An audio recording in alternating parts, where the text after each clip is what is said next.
Cross करते हैं तो जो ईस्टर्ली विंड होती है, यानी कि आप कह सकते हैं कि जो ये बंगाल की खाड़ी से जब नमी वाली हवाएं पहुंचती हैं तो टेम्परेचर धीरे धीरे कम हो जाता है, क्योंकि जो पूर्वी हवाएं हैं वो टेम्परेचर को गिरा देती हैं। लेकिन इस बार क्या हो रहा है कि जून के एंड में जो बहुत कम देखने को मिलता है कि पश्चिमी हवाएं लगातार चल रही हैं, जिससे कि जो मानसून की हवाओं को रोके हुए हैं और आसमान साफ है।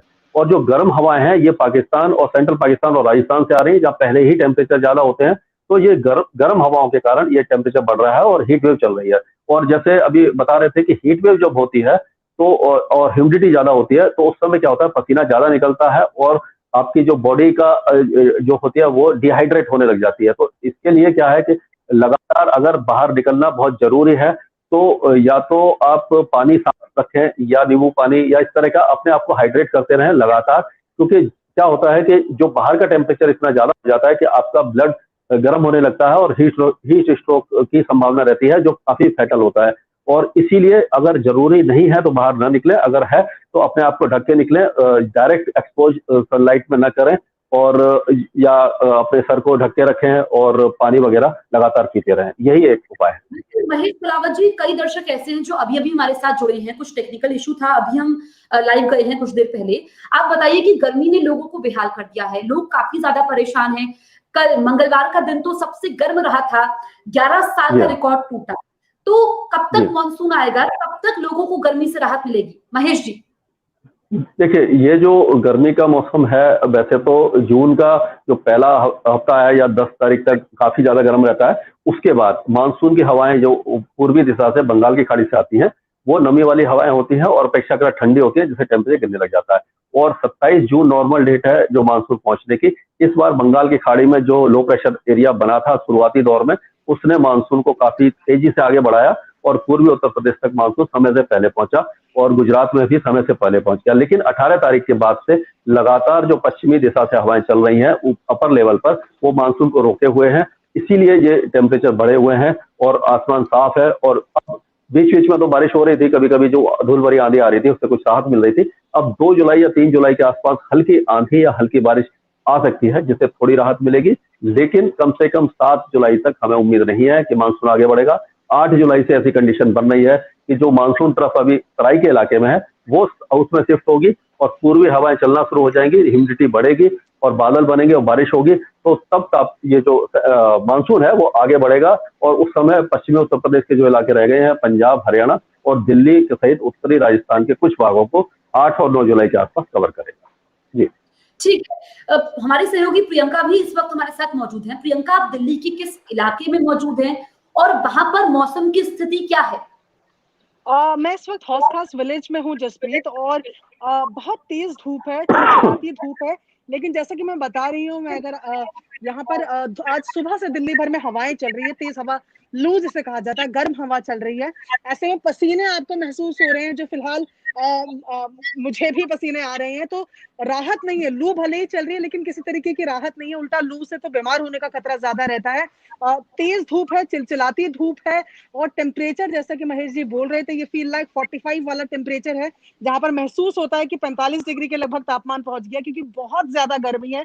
आप बाहर निकलते हैं और 2 मिनट में पसीने पसीने हो जाते हैं। तो ये बहुत मॉइस्चर वाली गर्मी, बहुत चिपचिपी गर्मी जिसे कहा जाता है, वैसी गर्मी महसूस हो रही है। और अब बस यही उम्मीद जताई जा रही है, जैसे महेश जी ने बोला, कि जब थंडरस्टॉर्म या धूल भरी आंधी जब आएगी तो शायद थोड़ी राहत मिलेगी। लेकिन फिलहाल तो गर्मी और चिलचिलाती धूप से कोई राहत मिलती हुई नजर नहीं आ रही है। और तेज हवाएं आज दिल्ली में सुबह से ही देखने को मिल रही, जो तेज लू है, गर्म हवाएं जो है वो चल रही हैं। जी जसप्रीत। बिल्कुल महेश जी, जैसे कि प्रियंका हमारी सहयोगी लगातार रिपोर्टिंग कर रही है और इतनी गर्मी में रिपोर्टिंग करना भी काफी टफ है।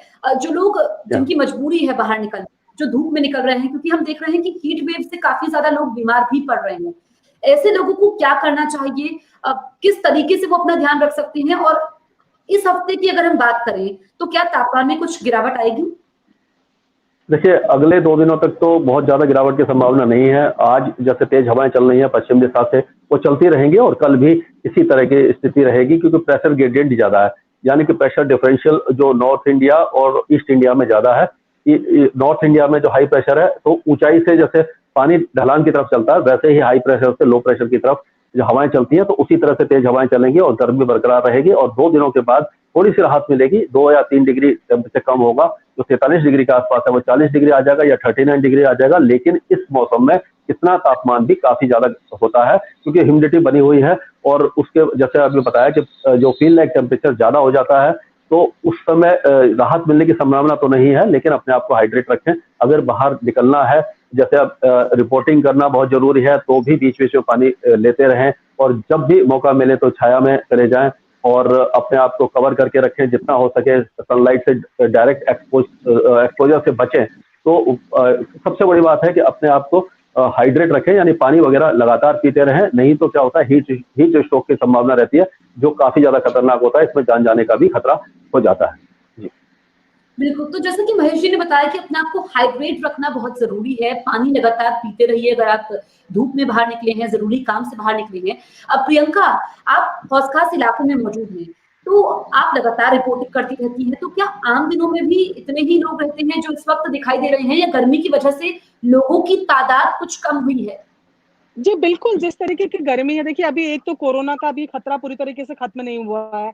ऊपर से गर्मी का जो ये प्रहार अगर मैं कहूँ तो ये है, तो इस वज़ह से लोग दिन के वक़्त तो बिल्कुल ही निकलना अवॉइड कर रहे हैं। जैसे मैंने आपको दिखाया कि हेवी फुटफॉल वाली जगह है हौस खास मार्केट, हौस खास विलेज मार्केट, यहाँ पर मुश्किल से 10 लोग भी बाज़ार में नज़र नहीं आ रहे हैं। 10 भी मैं संख्या ज़्यादा बता रही हूँ। तो ऐसे में लोग बहुत ज़्यादा अवॉइड कर रहे हैं, और जैसा महेश जी ने बताया कि फिलहाल जैसे सिचुएशन बनी हुई है, जब तापमान इतना ज़्यादा है, तो हाइड्रेट रहने के साथ-साथ ये भी कोशिश करनी चाहिए कि अपने आप को ढककर बाहर निकले, यानी कि जो सन है वो सीधा सर पे हिट ना करे, या बॉडी को कवर रखे। जिस तरीके से कट स्लीव्स के कपड़े हैं वो ना पहने जाएँ, थोड़ा बॉडी को कवर रखने की ज़रूरत होती है, क्योंकि हीट स्ट्रोक ऐसे ही मौसम में सबसे ज़्यादा होता है जब बहुत ज़्यादा गर्मी होती है।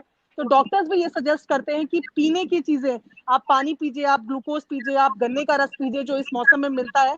बस हाइड्रेट रखने की कोशिश खुद को करनी चाहिए, और जब तक बेहद ज़रूरी ना हो तो जब ये शार्प सन रहता है, जब बहुत ज़्यादा तेज़ धूप रहती है, तब तक घर से बाहर निकलना अवॉइड करना चाहिए। पर अगर निकलना मजबूरी है, काम है, तो हाइड्रेट रहना शायद सबसे ज़्यादा ज़रूरी है। और इसी चीज़ों का जो असर है, तेज़ गर्मी का जो असर है, वो दिल्ली के बाज़ारों में भी देखने को मिल रहा है, जहाँ दिन के वक़्त लोगों का आना-जाना बिल्कुल बंद है।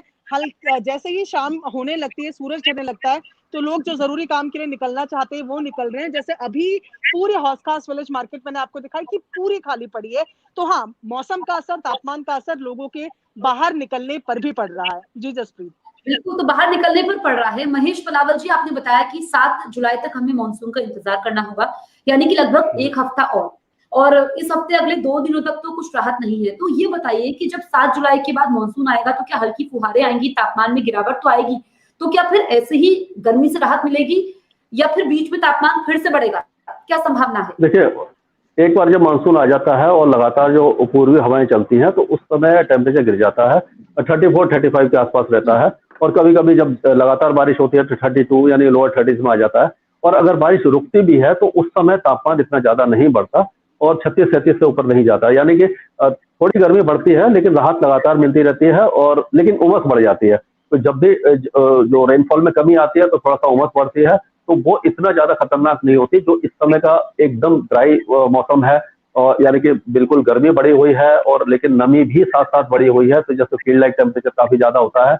अब जैसे प्रियंका को बाहर निकलना पड़ रहा है तो इनको दिक्कत का सामना तो करना पड़ रहा है, लेकिन जो कंस्ट्रक्शन साइट है या जैसे लोग घर बनाते हैं, तो इस समय जो लेबर काम करते हैं, तो लोगों को ज्यादा खास ध्यान रखना चाहिए कि उनको थोड़ा सा एजुकेट करते रहें, और उनके लिए भी थोड़ा सा सहानुभूति रखें और पानी वगैरह का इंतजाम उनके लिए करें अगर वो नहीं कर पाते तो, क्योंकि ये जो गरीब लोग हैं ये सबसे ज्यादा इसके शिकार होते हैं, और खास करके जो रिक्शा पुलर वगैरह हैं उनको भी पानी अपने साथ रखना चाहिए, क्योंकि जब एग्जर्शन ज्यादा होता है और एक्सपोजर ज्यादा होता है सन का, और उस समय क्योंकि डिहाइड्रेशन हो जाता है और जो फ्रस्ट्रेशन है, क्योंकि इस समय पसीना बहुत ज्यादा निकलता है, तो वो काफी ज्यादा खतरनाक हो सकता है। बिल्कुल महेश जी, एक छोटा सा सवाल, उसके बाद मैं इस सेशन को खत्म करूंगी, क्योंकि हम देख रहे हैं कि क्या मानसून की देरी की वजह से किसानों को भी काफी नुकसान होता है। तो जो ये देरी हो रही है, क्योंकि जून के आखिर तक तो आमतौर पर मानसून आता है, ये क्या चिंता की बात है? जी हाँ, क्योंकि अभी मुझे ट्विटर पर काफी ज्यादा लोग क्वेश्चन पूछते हैं, खास करके किसान जो गुजरात में, राजस्थान में हैं और मध्य प्रदेश, ये इलाके ऐसे हैं जो इरिगेटेड नहीं है, बहुत ज्यादा वेल इरिगेटेड नहीं है। और उत्तर प्रदेश, पश्चिमी उत्तर प्रदेश, हरियाणा, पंजाब, इसमें इरिगेशन फैसिलिटी है, तो यहाँ इतनी चिंता की बात नहीं है। लेकिन जो कपास और मूंगफली की फसल की बुवाई गुजरात में हुई है और सोयाबीन वगैरह जो राजस्थान वगैरह में, मध्य प्रदेश में हुई है, उस इलाके में क्या हुआ है कि फसल बोने के बाद अब पानी नहीं है, तो वो एक तरह से डैमेज हो रही है, यानी खत्म होने वाली है। अगर इस समय पानी नहीं मिलता तो वो फसल बर्बाद हो जाएगी। तो इस समय ये बहुत बड़ी चिंता का विषय है, क्योंकि यूजुअली ब्रेक मानसून जो होता है वो जुलाई या अगस्त में देखने को मिलता है, लेकिन अभी मानसून पूरे भारत में पहुंचा नहीं, उससे पहले ही ब्रेक मानसून जैसी कंडीशन आ गई है। अगले कम से कम एक हफ्ते तक तो बारिश की संभावना इन इलाकों में नहीं है। हालांकि जो पूर्वी भारत है, जैसे कि मैंने बताया कि झारखंड हो गया, पूर्वी उत्तर प्रदेश, पश्चिम बंगाल और बिहार में तो बाढ़ जैसी स्थिति बनी हुई है, इस इलाके में लगातार बारिश रहेगी। लेकिन पंजाब, हरियाणा और राजस्थान, मध्य प्रदेश के ज्यादातर इलाके और जो उत्तर प्रदेश के दक्षिणी जिले हैं ये, और गुजरात, इन सारे इलाकों में बारिश ना के बराबर रहेगी। तो ये चिंता का विषय बना हुआ है जी। ठीक है महेश जी, आपने इतनी अहम जानकारियां दी, इसलिए आपका बहुत बहुत शुक्रिया। साथ ही प्रियंका, आपका भी बहुत बहुत शुक्रिया। तो जो दर्शक हमारे साथ फेसबुक और यूट्यूब पर जुड़े, आप सभी का बहुत बहुत शुक्रिया हमें देखने के लिए।